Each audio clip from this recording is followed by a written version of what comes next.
তো বন্ধুরা, broiler chicken কিন্তু অনেকেই খেতে পছন্দ করে না, যেমনটা আমি ব্রয়লার চিকেন একদমই খেতে পারি না। তবে আজকে আমি যেভাবে রেসিপিটা করবো ওইভাবে যদি রান্না করি তাহলে 2-1 টুকরা খেতে পারি। তো কীভাবে আমি এই চিকেনটা রান্না করছি চলুন দেখে নিই।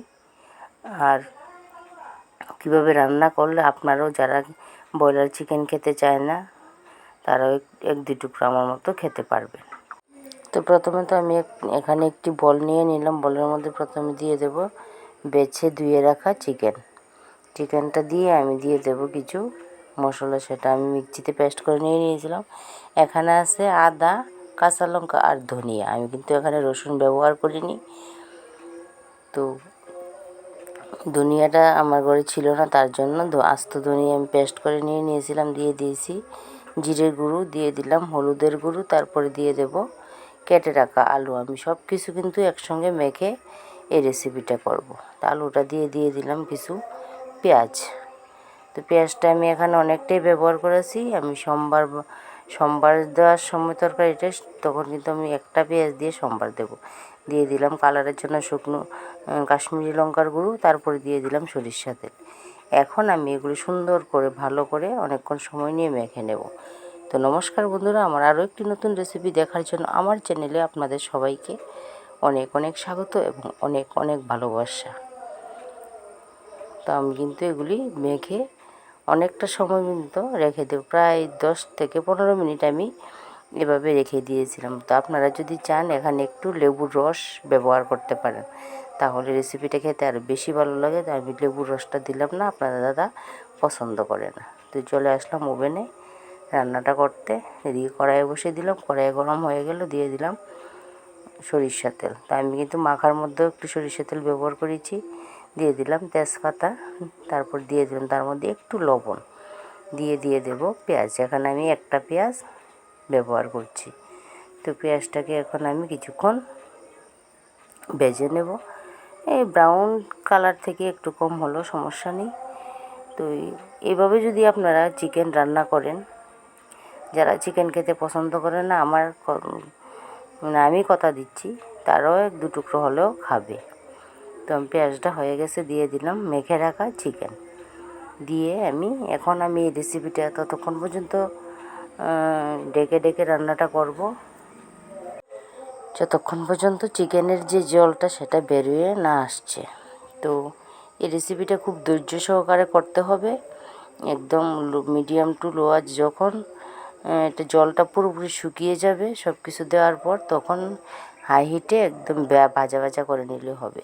তো এখানে আমি কিছু রসুনের কোয়া ব্যবহার করছি। আমি এখানে আস্তা রসুন ব্যবহার করিনি, কয়েকটা কোয়া দিয়ে দিলাম।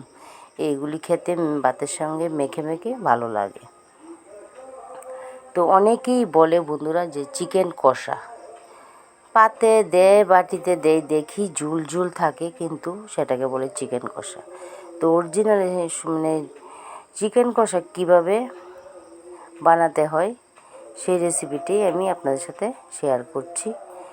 তো আমি কিন্তু রসুনের গুলি দিয়ে কিছুক্ষণ নেড়েচেড়ে রেখে দিয়েছিলাম। এখন দেখেন ঢাকনাটা খুলে নিলাম।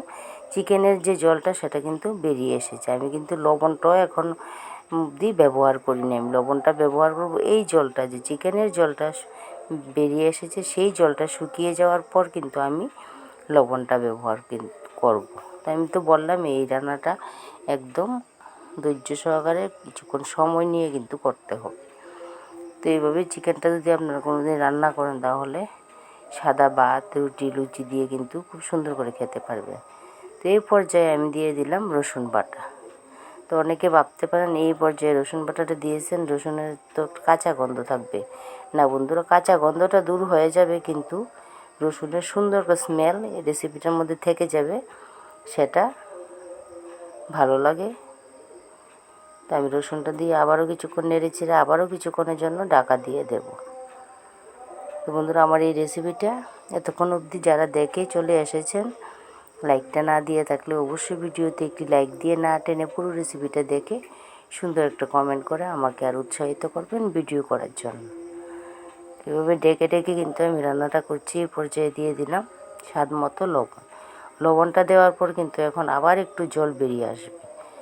তো তো এইভাবে কিন্তু রান্না করতে করতে চিকেনটা সিদ্ধ হয়ে যাবে।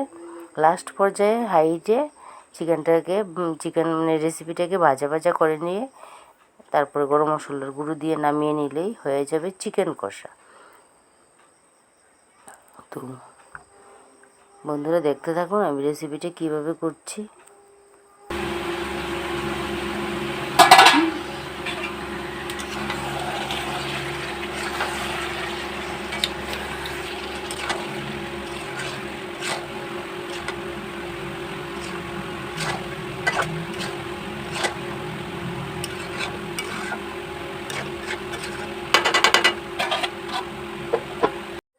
তো দেখেন এখন কিন্তু জলটা পুরোপুরি শুকিয়ে গেছে। এখন আমি আর ডাকবো না, একদম নাড়ার উপর মানে অনবরত নাড়তে থাকবো, না হলে নিচের দিকে লেগে যেতে পারে।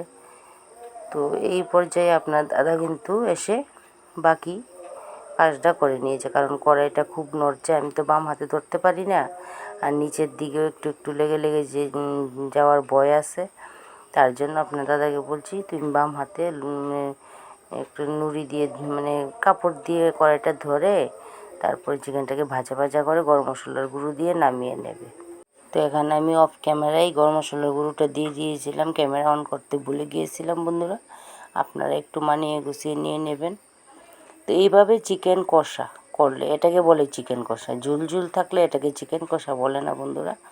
তবে যার যার মতো যার যে রান্না করে, তো আমি তো এটাকেই চিকেন কষা বলি। তো আমার কিন্তু চিকেন কষা একদমই তৈরি, আমি একটা বলের মধ্যে নিয়ে নিচ্ছি।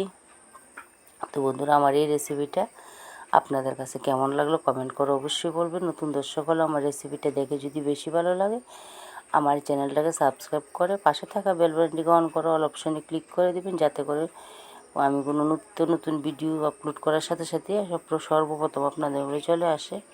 তো এই হলো চিকেন কষার ফাইনাল লুক। তো এইভাবে আপনাদের কাছে অনুরোধ করব একদিন চিকেন কষা এইভাবে রান্না করে খেয়ে দেখবেন, মুখে লেগে থাকবে। তো আজকের মতো বন্ধুরা আমি এখানেই রাখলাম, চলে আসবো নতুন কোনো ব্লগ বা রেসিপি নিয়ে। ততক্ষণ পর্যন্ত সবাই ভালো থাকবেন, সবাই সুস্থ থাকবেন, সবাই হাসি খুশি থাকবেন।